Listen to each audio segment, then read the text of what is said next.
You know what happens when you try to solve a Rubik's Cube blindfolded? You're turning and twisting, convinced you're making progress, but when you finally take off the blindfold, it's more scrambled than when you started. That's exactly what happens when men try to understand female psychology using male logic. You're using the wrong operating system, trying to run iOS software on an Android phone. Today I'm going to show you the actual code that runs in women's minds, not the version they tell you about, not the romanticized fairy tale, but the raw, unfiltered algorithm that drives every decision, every test, every manipulation. And here's the warning. Once you see this, you can't unsee it. Once you understand how the female brain actually processes reality, every interaction you've ever had will suddenly make horrifying sense. Let me start with the most devastating truth. Women don't think like you, not because they're from Venus or whatever nonsense, but because their entire psychological operating system was designed for a completely different purpose than yours.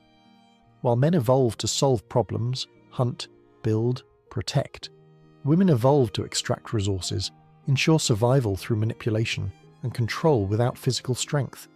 This isn't sexism, this is evolutionary psychology. And pretending it's not true is why you keep losing the game you don't even know you're playing. I've seen it countless times in my work. A man comes to me confused, broken, says, "I gave her everything she wanted, why did she leave?" Brother, that's exactly why she left. Because the moment you gave her everything, you became worthless, a conquered territory, a solved puzzle. The game was over, and women don't stay where the game has ended. They need constant challenge, constant stimulation, constant proof that you're worth the biological investment. The moment you stop being a challenge, you stop existing as a man in her eyes. You probably heard about that study where they monitored brain activity during relationship conflicts. When men argued, their problem-solving centers lit up. When women argued, their emotional and memory centers exploded like fireworks. You're trying to fix the leaky faucet while she's replaying every time you forgot to call, every birthday you slightly messed up, every moment you made her feel less than perfect. You're in the present. She's in every moment that ever existed simultaneously. Here's the algorithm that runs female decision-making, and pay attention because this explains everything. First variable, how does this make me feel right now? Not tomorrow, not in 5 years, right now. Second variable, what can I extract from this situation? Time, attention, resources, status. Third variable, how does this affect my position relative to other women? Because despite all the sisterhood talk, women are in constant, brutal competition with each other. Fourth variable, can I do better? This calculation runs 24/7, like Bitcoin mining but for relationship options. The female brain doesn't process loyalty the way men do. You think loyalty means staying through thick and thin. She thinks loyalty means you continuing to win the competition for her attention every single day. The moment you stop competing, you've abandoned her. In her mind, your complacency is betrayal. Your contentment is neglect. Your satisfaction is rejection. She needs you to be hungry, desperate, fighting for her even after 20 years of marriage. Because if you're not fighting for her, it means she's not worth fighting for. There was this case that perfectly illustrates female logic. A woman leaves her husband because he's emotionally unavailable, gets with a guy who showers her with attention. 6 months later, she leaves him because he's too needy. The husband wasn't emotionally unavailable, he was stable. The new guy wasn't needy, he was attentive. But her brain doesn't process absolute values, only relative changes. She doesn't want a specific amount of attention. She wants the feeling of winning attention. She wants to feel like she's conquering you every day, not like she's already conquered. You know what happens when scientists study female social dynamics? They find something fascinating. Women's brains literally sync up when they're together, their menstrual cycles align, their speech patterns merge, their opinions converge. But here's what nobody talks about. This synchronization is competitive, not cooperative. They're not becoming friends, they're establishing hierarchy. Every compliment is a power move, every shared secret is ammunition, every girls' night is a reconnaissance mission. As you might have heard, there's this thing called the female social matrix. Every woman exists in an invisible web of comparisons. She doesn't evaluate her relationship based on whether she's happy, she evaluates it based on whether she's happier than her friends. She doesn't want a good man, she wants a better man than other women have. This is why social media destroyed relationships. Now she's not just comparing you to her friends' boyfriends, but to every relationship highlight reel on the internet. You're not competing against real men anymore. You're competing against a fantasy composite of every perfect moment from every relationship that's ever been posted online. The must-have, don't-want paradox drives men insane. She demands commitment but loses attraction when you commit. She wants you to be emotional but loses respect when you cry. She wants you to be successful but resents the time success requires. This isn't confusion or contradiction, it's feature, not bug. She's not testing what you'll give her, she's testing if you're smart enough not to give it. Every demand is actually a test of your strength. Will you maintain frame or will you fold? The moment you fold, you fail, even though folding is exactly what she asked for. This happened to someone who thought he'd figured it out. His girlfriend constantly complained he didn't share his feelings. So he opens up, tells her about his fears, his struggles with depression after his father died. Within 2 weeks she's distant. Within a month she's gone. Later she tells a mutual friend, "I just couldn't see him as a protector anymore." She didn't want his feelings. She wanted to know she could break down your walls if needed. Once the walls were down, you became useless. The test wasn't about getting the information, it was about seeing if the information could be gotten. Let me explain the resource extraction protocol that runs in every female brain. It's not conscious, it's not evil, it's biological. Women are physically vulnerable during pregnancy and child-rearing. Evolution programmed them to constantly test and ensure resource availability. Every shit test, every comfort test, every demand, it's all checking if the resource stream is still flowing. Can you still provide? Can you still protect? Are you still worth the biological investment? But here's where modern society broke the system. Women no longer need individual men for resources. They have careers, government support, infinite options on dating apps. But the extraction protocol still runs. So now she's extracting validation, attention, emotional labour, lifestyle experiences, things that didn't exist in our evolutionary environment. She's running Stone Age software in a digital world, and you're the one getting the blue screen of death. You know what happens in female-only spaces? I've analysed thousands of conversations from women's forums, group chats, comment sections. 70% of discussion is about extracting more from men. 20% is about appearance to attract higher value men. 5% is competing with other women. 3% is sex. 2% is everything else. Career, hobbies, personal growth, philosophy, everything men assume women think about. 2%. The other 98% is about optimizing male utility. The guilt-fear operating system is how women control without physical dominance. She can't beat you physically, so she beats you psychologically. First, she installs guilt. You're not doing enough, you're not romantic enough, you're not emotional enough. Then she activates fear. I might leave, I might find someone better, I might not love you anymore. Now you're running her program. Every decision you make processes through her guilt-fear filter. Will this upset her? Will this make her leave? You've become a puppet running her code. You know what happens when you watch how mothers raise their sons versus daughters? The programming starts from birth. Boys are told they must earn love through achievement, must prove their worth, must never be enough. Girls are told they deserve love for existing. They're princesses. They're special just for being. This creates men who constantly seek approval and women who constantly withhold it. The system is rigged from the beginning, and your own mother was probably the first one to install this software in your brain. There was this psychological experiment where they had couples play a resource allocation game. When women had control of resources, they shared less than men. When they didn't have control, they demanded more than men. The conclusion: women's resource strategy is purely extractive, take when weak, hoard when strong. Men's strategy was protective share when strong, conserve when weak. Completely different operating systems. I've observed this pattern thousands of times. Woman enters, relationship sweet, loving, sexual. Man commits. Woman gradually reduces affection, increases demands. Man tries harder. Woman loses respect. Man panics, doubles efforts. Woman disgusted leaves or cheats. Man confused. But I did everything she asked. That's the point. You followed her program instead of running your own. She gave you a test disguised as an instruction manual, and you failed by following the instructions. The female brain processes male weakness like kryptonite. Not because women are cruel, but because weakness signals genetic inferiority. Her ancestors who mated with weak men didn't survive. So evolution gave women a weakness detection system more sensitive than any technology we've created. She can sense your insecurity through text message timing. She can smell your fear through your word choice. She can feel your desperation through your gift selection. A millisecond of hesitation in your voice during a phone call, and her attraction drops 10%. You probably heard that women are more emotional than men. Wrong. Women are more tactical with emotions. They weaponize feelings while men are victimized by them. When she cries, it's often strategy. When she's angry, it's usually calculation. When she's sad, it's frequently manipulation. She's not more emotional. She's more skilled at using emotions as tools. You think emotions are problems to solve. She knows emotions are weapons to deploy.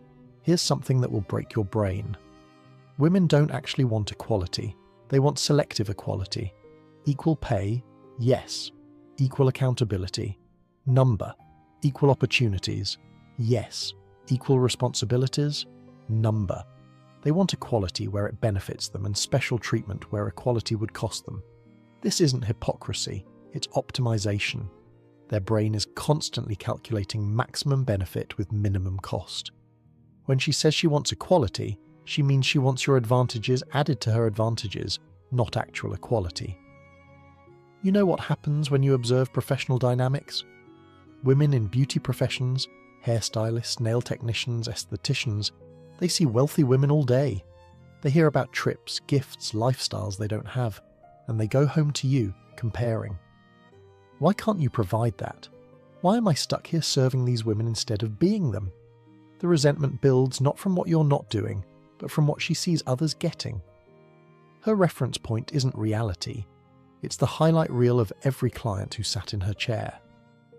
As you might have noticed, women's communication isn't about exchanging information.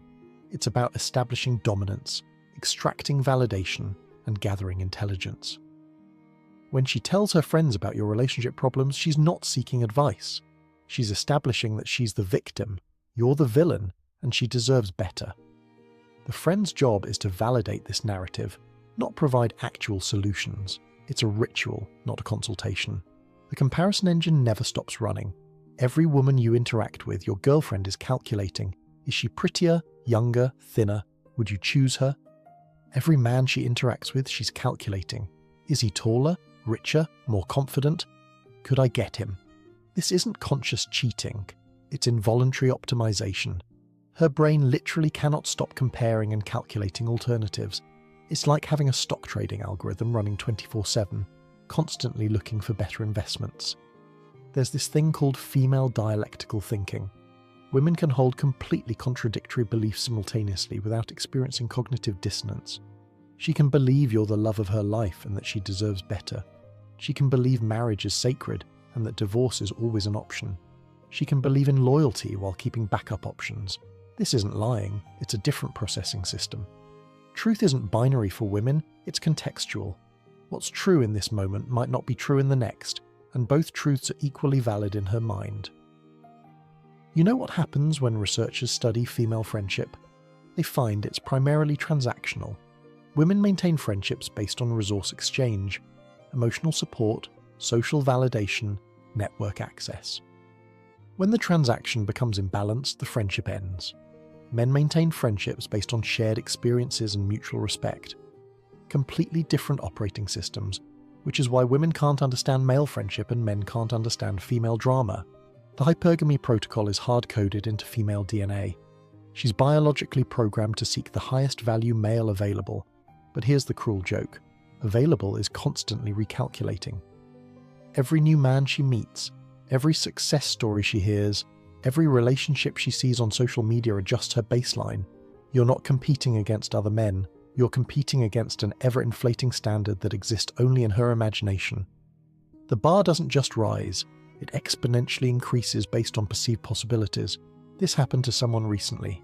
Built a business for 10 years, finally successful. Wife supported him through the struggle, or so he thought. The moment he made it, she left. Said he'd changed, became distant. Reality? Her hypergamy calculator updated. Successful him could get better women, so she no longer felt special. She didn't leave because he changed. She left because her relative position decreased. Her value proposition went from supportive wife who believed in him to lucky woman who held him back. Women don't experience love the way men do. You fall in love and want to lock it down forever. She falls in love and immediately starts testing if it's real. Your love is like concrete. Once it sets, it's solid. Her love is like water, constantly seeking its level, taking the shape of whatever container it's in, evaporating if not constantly maintained.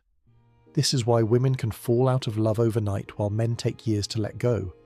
Different chemical processes, different psychological structures.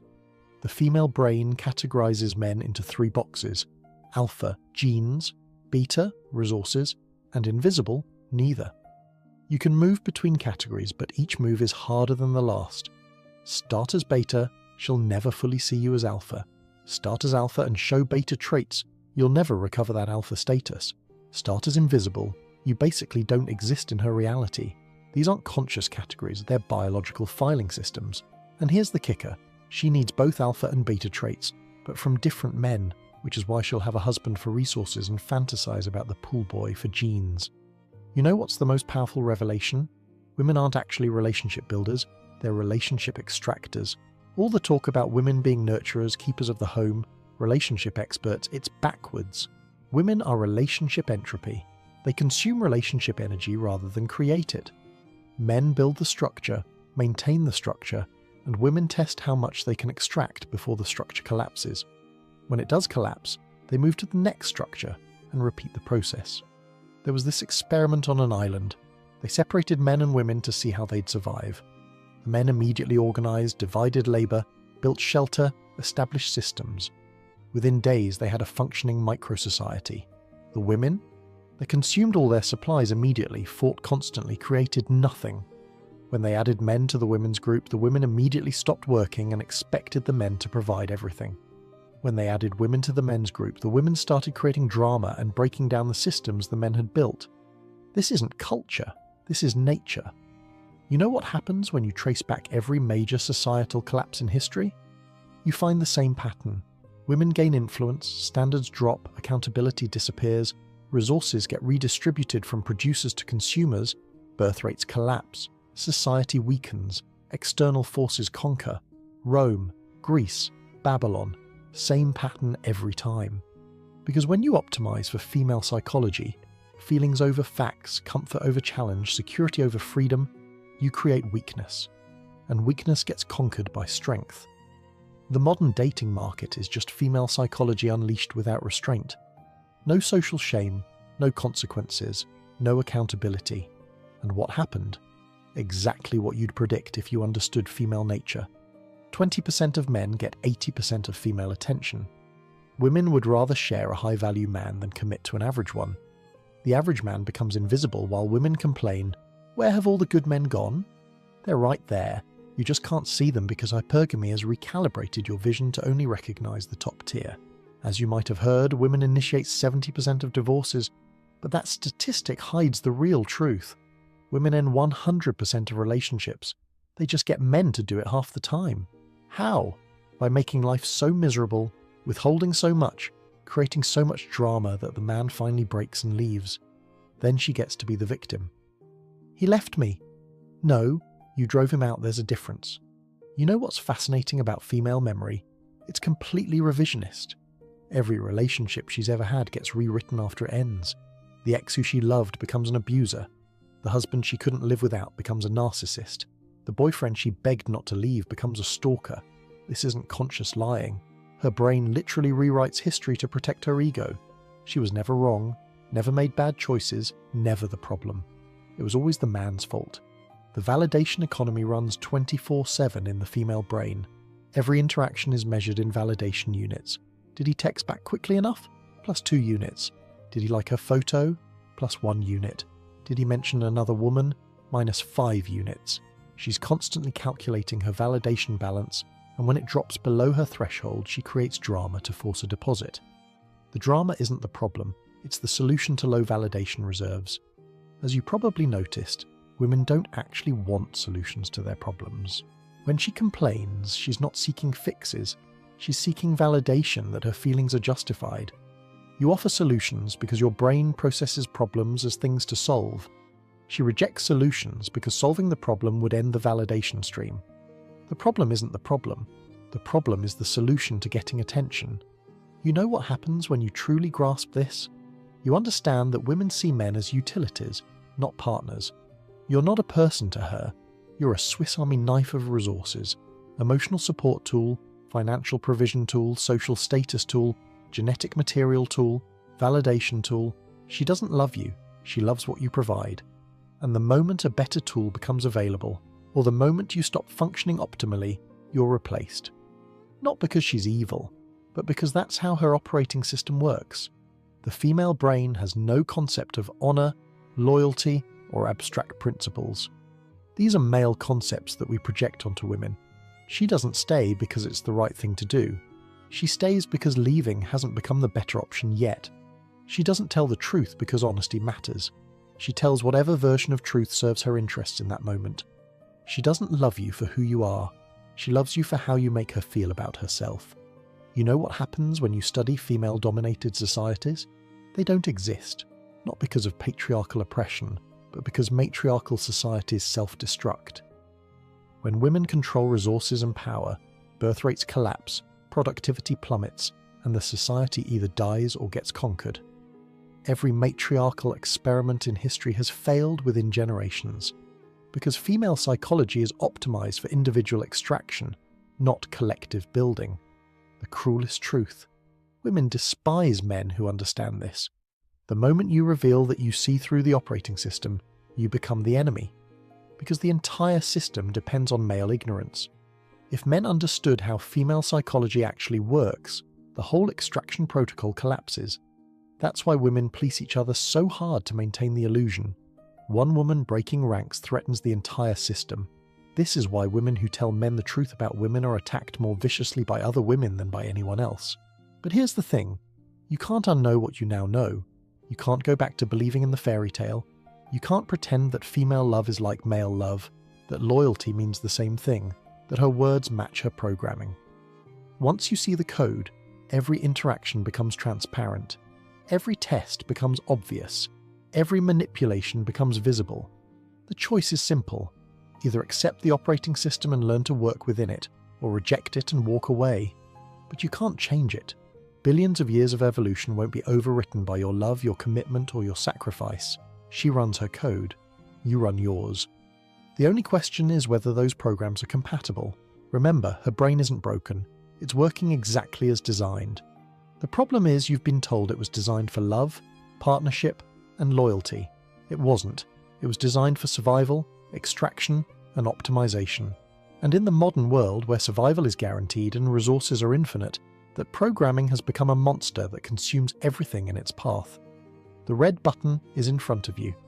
Push it and see women as they actually are, not as you wish they were. Or don't push it and keep wondering why your logical, loving, loyal approach keeps failing with creatures running completely different software. Because understanding how the female brain works isn't about hating women. It's about stopping the insanity of expecting them to think like men. They don't, they can't, they won't. And once you accept that, you can finally stop playing their game and start playing your own.